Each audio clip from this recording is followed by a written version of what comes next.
엔비디아가 결국 데이터 센터용의 블랙웰, 그 다음에 PC용은 이제 지포스, AI 플랫폼은 쿠다, 자율주행 로보틱스, 물리적 AI 플랫폼 코스모스 이런 지금 가고 있거든요. 이게 결국 시장에서 선도적 역할을 할 수 있다라고 지금 보고 있기 때문에 엔비디아에 대해서 지금 스트롱 바이로 계속 추천이 나오고 있고, 인텔뿐만 아니라 엔비디아, 브로드컵, 여기 이제 마이크론 테크놀로지의 상승폭도 세게 올라오고 있거든요. 전반적으로 지금 반도체가 먼저 시장을 끌고 갈 수 있는 여지가 충분하지 않겠는가. 그래서 매크로 상황이 조금만 연준이 좀 잡아준다. 그 다음에 반도체 쪽에서 먼저 사이클을 좀 잡아온다 그러면은 시장이 다시 반전할 수 있는 그런 계기가 될 수 있다. 저는 이렇게 지금 보고 있습니다. 자, 이번에는 글로벌 인터뷰 빨리 넘어가도록 하겠습니다. 그레너리 투자자문 이완수 대표 모셨습니다. 대표님 어서 오세요. 네, 안녕하십니까. 제가 네. 산프라질 하다가 너무 시간을 많이 뺏었죠.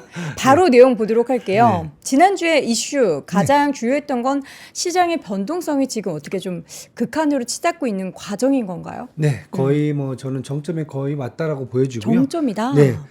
뭐 지난주 같은 경우에 사실 주가가 이제 계속 하락을 하다가 금요일날 이제 반등의 모습을 보였어요. 맞아요. 그래서 월화수목 같은 경우에 사실 트럼프 관세 불확실성이 가장 크게 영향을 미쳤고요. 이 사이에 사실 CPI라든지 PPI가 2월달 CPI, PPI가 되게 크게 둔화가 됐거든요. 그런 호재에도 불구하고 이제 트럼프 관세 불확실성이 크게 영향을 미쳤고요. 반대로 금요일 같은 경우에는 미시간대 그 기대 인플레이션이 생각보다 좀 높게 나왔거든요. 그럼에도 불구하고 그날은 사실 뭐 트럼프 관세 얘기가 없다 보니까 네. 다시 이제 저가 매수가 들어오는 그런 모습을 보였거든요. 그래서 지금 시장은 일단 트럼프 관세 불확실성이 계속 지금 시장에 반영되고 있다 이렇게 지금 보여지고 있고요. 네. 채권 수익률도 뭐 계속 조금씩 이제 상승하는 모습이고요. 달러 인덱스도 한 103 정도에서 좀 약세로 지금 전환된 상태로 지금 고정돼 있고요. 비트코인도 한 38,000달러 정도에서 유지가 되고 있다 보니까 저는 이제 주가는 이제 박스권 하단에서 다시 이제 반등하는 이제 모습으로 이제 봐야 되지 않겠는가 이렇게 지금 보여지고요. 14일 날 이제 지난주 금요일 날 상승장에서 딱 보니까 결론은 이제 반도체, 특히 엔비디아라든지 마이크론, 그다음에 AI 관련된 주들이요. 마이크로소프트라든지 팔란티어, 그다음에 HP 엔터프라이즈, 어도비들이 뭐 거의 5에서 한 7, 8% 이상 크게 반등을 했고요. 거기에 이어서 양자 컴퓨터, 그다음에 코인하고 핀테크, 뭐 마이크로스트래티지, 로빈후드라든지 어펌까지요. 그다음에 마지막에 에너지 밸류체인 제가 말씀드린 이제 뭐 뉴스케일 파워라든지 콘스텔레이션 에너지 이런 종목들이 크게 오르는 모습을 보면서 다시 이제 그 트럼프 관련주들이 만약에 그동안 좀 조정받은 부분들이 있기 때문에 매크로 환경만 조금 안정화된다든지 트럼프 관세 불확실성만 조금만 좀 완화가 된다 아니면 반영이 된다라면 시장은 언제든지 제가 보기에는 회복할 준비는 돼 있지 않은가 좀 이렇게 지금 보고요. 그래서 차트 보시면 이제 뭐 S&P 같은 경우는 계속 지금 스태그플레이션하고 트럼프 관세 불확실성 우려 때문에 결국은 이제 56,000대까지 내려왔다가 55,000대까지 내려왔었죠. 5,500까지 내려왔었죠. 그래서 네. 5,600대로 다시 이제 올라와 갖고 저는 박스권이 당분간 한 5,500에서 5,800 정도 이제 박스권 다시 한번 봐야 될 것 같고요. 나스닥도 마찬가지로 사실 빅테크라든지 AI 관련주 고평가 우려감이 있긴 한데 지금 이제 조정을 거치면서 펀드멘탈이라든지 PR들이 되게 많이 완화가 됐거든요. 그래서 그런 측면에서 본다면은 조금 시장이 이 나스닥 같은 경우에도 지금 한 17,000에서 한 19,000 정도 박스권으로 다시 돌아가지 않겠는가. 지금 네. 두 지수로 네. 보자면 네. 박스권 하단까지 내려와 있다. 네. 그리고 이제 너무 상승 준비는 된 다들 것 같아요. 회복 준비는 된 것 같아요. 회복 준비가 됐다라는 네. 그런 뭐 근거, 네. 시그널 그런 건 어디서 찾아볼 수 있어요? 일단 뭐 계속 말씀을 드리면서 이제 매크로 지표도 말씀드리고 네. 또 이제 반도체 쪽이 먼저 저는 치고 올 수 있다라고 지금 아. 보여주고 있어 갖고 네. 한번 반도체는 사실 저희가 가장 먼저 빠지는 업종이기 때문에 반대로 반도체에서 먼저 치고 올라오면은 제가 봤을 때는 이제 전반적인 지수들이 다시 박스권 상단으로 올라올 수 있는 여지는 충분하다. 지금 이렇게 지금 보여지고 있습니다. 네. 자, 그러면 이제 박스권 하단, 박스권 흐름. 그렇다면 뭐 때문에 우리가 이게 회복될 거라는 그런 생각을 할 수 있게 되는지 하나씩 좀 열어주시죠. 네, 일단은 제가 이제 매크로 상황을 이제 먼저 말씀을 드려요. 물론 트럼프 관세 불확실성이 커지긴 하는데 네. 매크로 상황이 어느 정도 사실 지표로 보여준다면은 저는 이제 시장이 조금 이제 반등할 수 있는 계기를 마련해주지 않을까. 그래서 제가 지난주에 월요일 나왔을 때 말씀드렸던 게 아마 인플레이션 변수들이 지난주에는 좀 크게 영향을 미칠 수 있다. 이렇게 말씀을 드렸고요. 이번 주 같은 경우에 연준에 이제 그 FOMC 회의가 있어요. 그래서 다른 것보다 보면 지난주에 소비자 물가 지수죠. 보시면은 2월 달에 2.8% 상승으로 많이 둔화가 됐고요. 근원 CPI도 3.1%까지 떨어졌습니다. 그다음에 생산자 물가 지수도 2월 달에 3.2% 상승, 그다음에 근원 PPI도 3.4% 상승. 이 폭이 완전히 확 내려왔거든요. 그렇죠. 물론 이제 뭐 미시간대 3월 인플레이션 기대치는 3.9%로 1년치는 4.9%고 5년치는 3.9%로 더 높아지긴 했어요. 했지만은 제가 보기엔 일단은 인플레이션 지표들은 그래도 연준이 원하는 부분까지 지금 충분히 둔화가 되고 있다. 지금 이렇게 지금 보여지고요. 소비 지수는 아까 앞에서도 좀 말씀드렸지만은 사실 뭐 조금씩 약간 둔화는 돼요, 모습이. 그래서 2월 ISM 서비스 PMI도 한 51까지 떨어지긴 했는데 그래도 아직까지는 50 이상을 유지를 하고 있다. 저는 이제 그 부분에 좀 중점을 두고 있고요. 반면에 이제 제조업 지수들은 의외로 반대로 좀 약간씩 올라가기 시작해요. 왜냐하면 트럼프 행정부의 어떤 의도가 보여지고 있고요. 그 다음에 경제 성장률도 지금 연준이 사실 12월 달에는 올해 2.1%로 전망을 해줬는데 네. 이제 물론 애틀란타 연준이 1분기 GDP 나우를 사실은 2월 달에는 2.3%로 예상을 했다가 3일이죠. 3월 첫째 주에 마이너스 2.8%로 확 떨구면서 이게 좀 말이 맞는 거냐 논란도 있고요. 그 다음에 골드만삭스는 한 1.7%, 그 다음에 JP 모건 같은 1.2%, 그 다음에 시티그룹은 1.4%로 다 하향 조정을 해놓은 상태예요. 그래서 이렇게 보면은 연준이 과연 어떻게 나올까? 이렇게 봤을 때 저는 작년 1월 1분기하고 똑같지 않은가 지금 상황이. 작년 1분기요? 예, 2024년 1분기 보시면은 그때도 스태그플레이션 가능성 우려가 되게 컸었어요. 왜냐하면 경기 침체 온다. 소비자들 인플레이션이 계속 높아갖고 소비자들 이제 소비 지수 계속 떨어진다. 계속 이랬어요. 그러면서 빨리 금리를 내려달라. 이렇게 되면 실증률도 올라갈 거다. 근데 작년에 보면은 1분기 성장률이 1.4%가 나왔거든요. 그럼 그 위로 계속 올라갔고요. 그 다음에 근원 PCE 지수 2.8% 수준이었어요. 1분기 때. 그런데도 불구하고 시장에서는 계속 경기 침체 우려를 계속 쏟아냈거든요. 근데 지금도 마찬가지예요. 지금 1월 달 이제 그런 PCE 지수 보면 2.6%까지 내려가 있거든요. 그 다음에 뭐 실업률도 4.1%, 거기다 인플레이션도 마찬가지고 경제 성장률도 제가 봤을 때 1분기 때 저는 뭐 한 1.8% 정도만 나와도 올해 2% 이상 넘어가는 데는 큰 문제가 없어 보이거든요. 하반기로 갈수록 이제 이 관세 문제들이 계속 이제 흡수가 될 수가 있으니까요.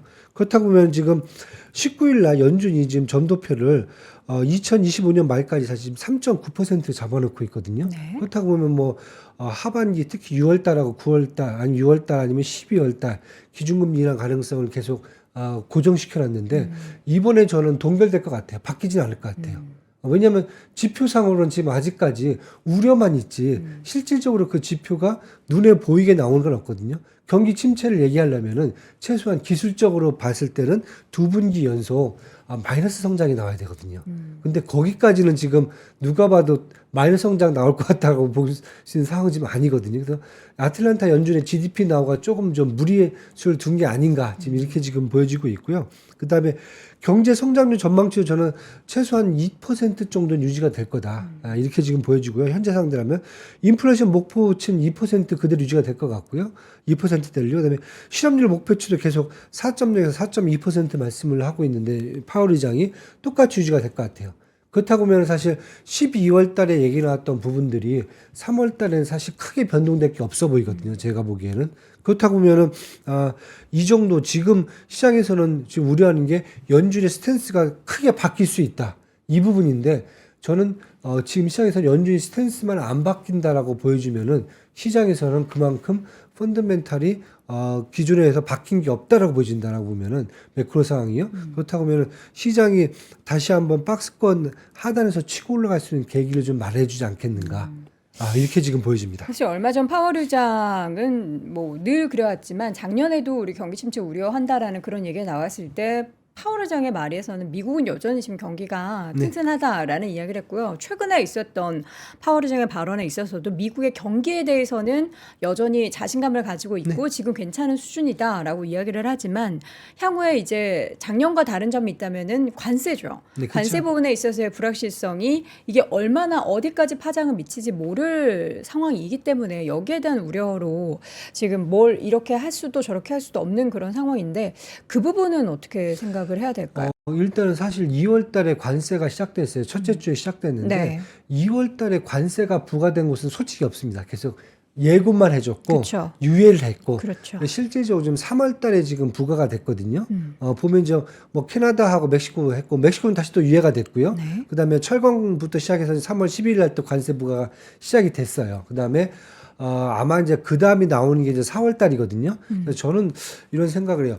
뭐 트럼프 행정부가 과연 뭐 이렇게 외국에 끌려다니고 뭔가 좀 부족한 면이 있어서 계속 관세를 유예해주고 뭐 이런 부분이 나올까?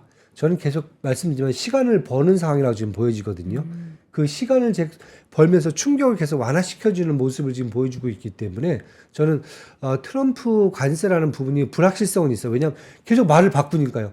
또 유예해줘, 또 유예해줘. 어디는 그럼 우리 50% 높일 거야, 막 얘기하는데 지금 그림을 보면은 계속 조금씩 유예하면서 시장에 완화해주는 모습을 지금 계속 보여주고 있거든요. 그래서 저는 그런 모습을 좀 본다 보면은 트럼프 관세 부분이 우리가 그렇게 미국 경기에 있어서 부담 정도로 크게 영향을 미치지 않을 것 같다. 예, 그래서 저는 물론 이제 2월달 지표까지 나왔지만은 3월달이라든지 4월달 지표까지 아마 확인을 계속 한다라고 그러면은 연준 입장에서는 사실 지금의 전망치를 바꿀 제가 봤을 때는 스탠스는 아닐 것 같고요. 그렇다고 보면은 3월달, 4월달 계속 지표가 나올수록 연준의 어떤 스탠스를 계속 보여준다라고 그러면은 그게 맞다라고 보여준다면은 시간이 계속 시장이 계속 여기에 좀 긍정적으로 좀 반응하지 않을까 이렇게 지금 보여주고 있습니다. 네. 자, 이 얘기는 조금 더 길게 해야 되는데 저희가 시간 관계상 또 다음 반도체 관련한 이슈 앞서서도 이제 반도체 쪽에 있어서의 뭔가 주가의 턴이 먼저 좀 나타날 거다고 이야기하셨잖아요. 네. 그쪽 분위기가 좀 괜찮아지고 있나 봅니다. 네, 일단은 뭐 지난주에 TSMC가 그 엔비디아, 브로드컴, AMD의 이제 인텔 공동 인수 제안이 했는데 처음에는 또 인수 제안을 하나보다 했는데 시간이 지날수록 이게 현실화될 가능성이 되게 높다라고 지금 판단이 되는 것 같아요, 시장에서요. 왜냐면은 뭐 지난번 뿐만 아니라 이번 같은 경우에는 일단은 이제 TSMC가 사실 이제 이미 이제 4년 내에 애리조나 공장을 1,000억 달러를 더 투자해서 지금 더 확대시키고 뭐 하겠다라고 지금 얘기가 된 상태거든요. 네. 근데 특히 이제 2나노 공장이라든지 아니면 패키징 기술을 이제 갖고 와야 된다는 얘기를 지금 하고 있는데 지금 이제 TSMC 입장에서는 굳이 이것을 새로 공장을 짓는 부분도 있겠지만은 인텔 것을 사서 쓰는 게 어떻게 보면 시장에 과잉 공급을 막을 수 있다는 생각을 하는 것 같아요. 일단은요. 그래서 이게 현실성이 있다. 두 번째는 TSMC, 인텔 같은데 지금 줘야 될 보조금들이 지금 중복이 돼 있거든요. 그렇다고 네. 미국 정부 입장에서도 이 대안은 괜찮을 수 있다. 그 다음에 대만 기업이 뭐 인수하는 것보다는 미국 기업들이 이제 같이 인수하는 게 더 좋지 않겠는가. 그 다음에 세 번째는 엔비디아하고 브로드컴 같은 경우는 계속 지금 파운드리 쪽에 진출을 하고 싶어 하는 입장이었거든요. 그 입장도 해소시켜 줄 수 있다. 이렇게 된다고 보면은 지금 시장에서 나오는 게 아마 인텔이 파운드리를 분산을 하고요. 여기에 인텔, 그 다음에 TSMC, 엔비디아, 그 다음에 브로드컴, 뭐 AMD까지 해서 한 뭐 20%씩 합작을 해갖고 새로운 합작 회사를 갖고 가지 않겠냐. 그리고 물론 기술이라든지 아마 전반적인 문제점 이런 해결들은 아마 TSMC가 맡을 수 있다. 이렇게 지금 얘기가 되고 있어갖고 이럴 경우에는 뭐 인텔뿐만 아니라 전반적으로 미국 반도체 구조에서는 되게 좀 좋은 그런 패턴이 나오지 않겠는가. 지금 이렇게 지금 하나 보고 있는 것 같고요. 네. 그다음에 이번에 이제 인텔의 이제 그 CEO가 사실 이제 바뀌었어요. 리프탄 CEO인데 말레이시아계 미국인인데 뭐 파운드리 전문가예요. 물론 이제 2021년까지 뭐 케이던스 이제 팹리스에서 이제 CEO를 하셨고요. 그다음에 2022년도에 이제 인텔 이사진에 있다가 팻 겔싱어 CEO한테 뭐랄까 팽을 당했거든요. 쫓겨났었어요. 한 2년 정도 하시다가. 근데 그 사이에 중국에 있는 잘하시는 SMIC에서 이 역할을 좀 하셨거든요. 근데 사실 SMIC 보시면 최근에 파운드리 업계에서 지금 5등으로 지금 치고 올라왔거든요. 그래서 그렇다 보면은 이분이 이제 복귀를 하면서 뭔가 큰 역할을 또 해주지 않겠는가, 야, 이런 얘기가 나오면서 전반적으로 이제 미국에 있어서 가장 약점이 파운드리에 있는데 미국의 파운드리가 아마 이제 경쟁력이 강화되면서 당분간은 이제 미국 쪽의 이제 반도체 산업이 다시 또 한번 힘을 얻을 수 있는 구조가 되지 않겠는가. 지금 이렇게 지금 보여지고 있습니다. 네. 지금. 그래서 이 부분이 저는 이제 반도체 쪽에서 먼저 지금 사이클이 지금 올라오지 않겠는가 시장에서 지금 그렇게 지금 보고 있습니다. 그러면은 반도체 가면은 AI 산업은 같이 따라올 수가 있겠죠. 네. 그러한 기대감에 먼저 지금 시장이 만약에 바닥을 찍고 턴을 한다라고 했을 때 주도주 성격으로는 미국 시장에서 반도체주에 대해서 말씀해 주셨습니다. 그 가운데 이제 이번 주에 예정되어 있는 엔비디아의 GTC 과연 지난번 사실 젠슨 황 CEO의 실적 발표 때의 그 컨퍼런스 콜 내용은 좀 실망했어요. 똑같은 내용을 이야기했으니까요. 이번 GTC는 좀 다를까요? 사실 GTC는 뭐 다른 게 아니라 GPU 테크놀로지 컨퍼런스예요. 네. 그러니까 어차피 이 GPU 쪽에 관련돼 있는 그러니까 AI 시대에 필요한 차세대 GPU를 비롯하여 이제 AI 칩, 소프트웨어 플랫폼을 이제 발표하는 자리거든요. 그래서 세션에 지금 세션이 한 1,000개 정도가 1,000개 정도가 지금 돼 있고요.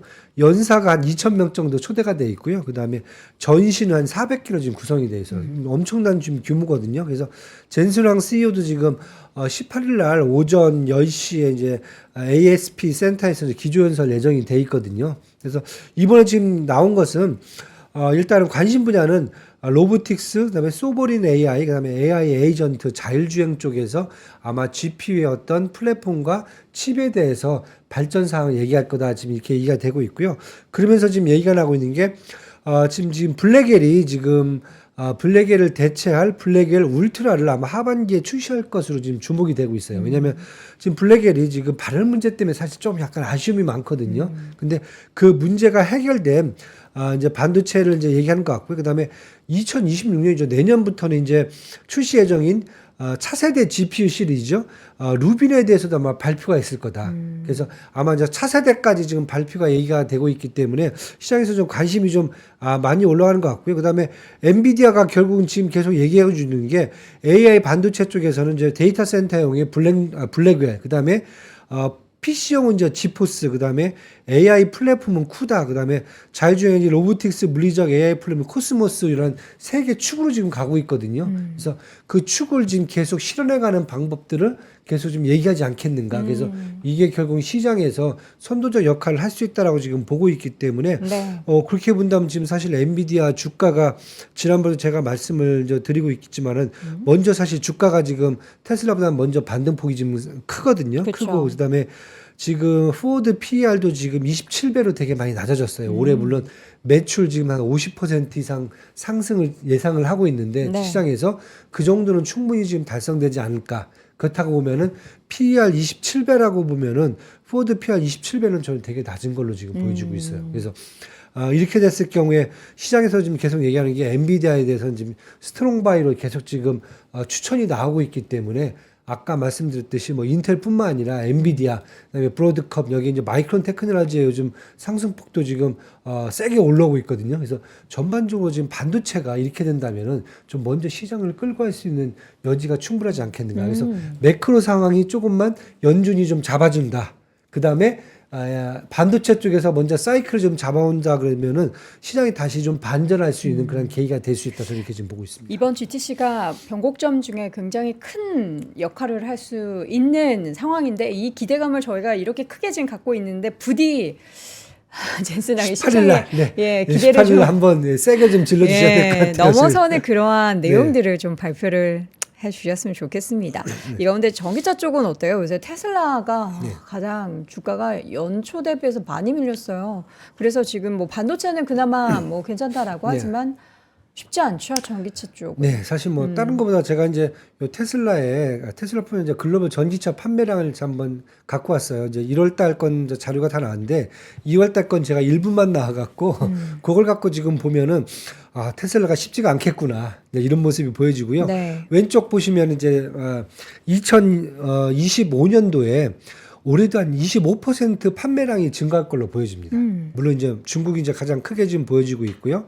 북미도 전반적으로 더 증가할 걸로 지금 판매량은 증가할 걸로 지금 지금 이제 보여지고 있고요. 그래서 옆에 판매 대수가 지금 죄송합니다. 제가 지금 약간 데이터가 지금 오류가 났는데 네, 이제 여기다가 지금 앞에다가 지금 우측에 776을 더 합산한 게 이제 올해 전망치고요. 그다음에 북미도 지금 183만 6천 대에다가 그다음에 45만 9천 대를 더 증가할 걸로 이제 붙이시면 될 것 같아요. 죄송합니다. 제가 지금 붙인다라는 게 어떤 더 이제 얘기죠? 증가할 걸로. 네.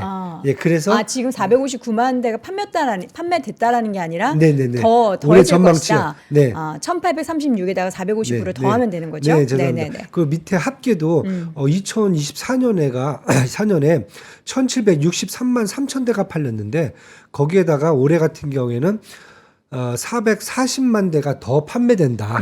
이렇게 해서 25%가 더 증가할 거다. 이렇게 지금 보시면 될 것 같고요. 네. 그래서 요즘 제가 데이터를 자꾸 만들면서 제가 좀 이제 문제가 좀 생기네요. 엑셀 파일에 오류가 좀 자꾸 있었습니다. 났습니다. 네. 그래서 올해도 25% 증가를 지금 보고 있는데 1월 달, 2월 달 지금 판매량을 보면은 전 세계적으로 본다면은 1월 달에 지금 125만 3천 대고 2월 달에 121만 5천 대가 지금 계속 누적으로 지금 팔렸어요. 전기차가. 그러면서 사실 어떻게 보면 2025 올해 전망치 25%는 지금 충분히 달성될 걸로 글로벌로 보면 좀 이렇게 나와요. 물론 중국도 지금 이렇게 나오고 있고요. 네. 비아디는 1월 달, 2월 달 합치면은 지금 작년보다 37% 이상 증가가 있어요. 중국은 전반적으로 한 30% 넘게 지금 증가를 하고 있거든요. 네. 근데 지금 테슬라 같은 경우는 1월 달에는 지금 사실 판매량이 지금 거의 한 40% 이상이 줄었습니다.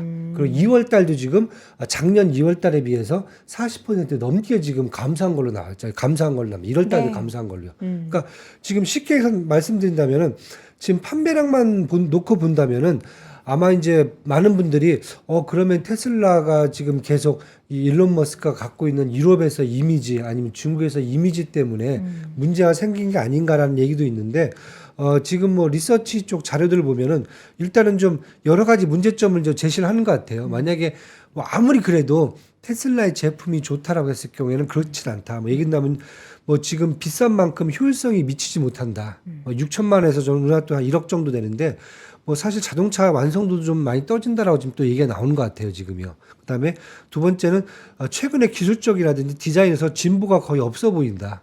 왜냐면 뭐 10년째 디자인이 그대로거든요, 지금요. 그쵸. 그다음에 세 번째 대중화에 실패하고 있다. 그러니까 소형의 접근 모델이 아직 진척이 없다는 거죠.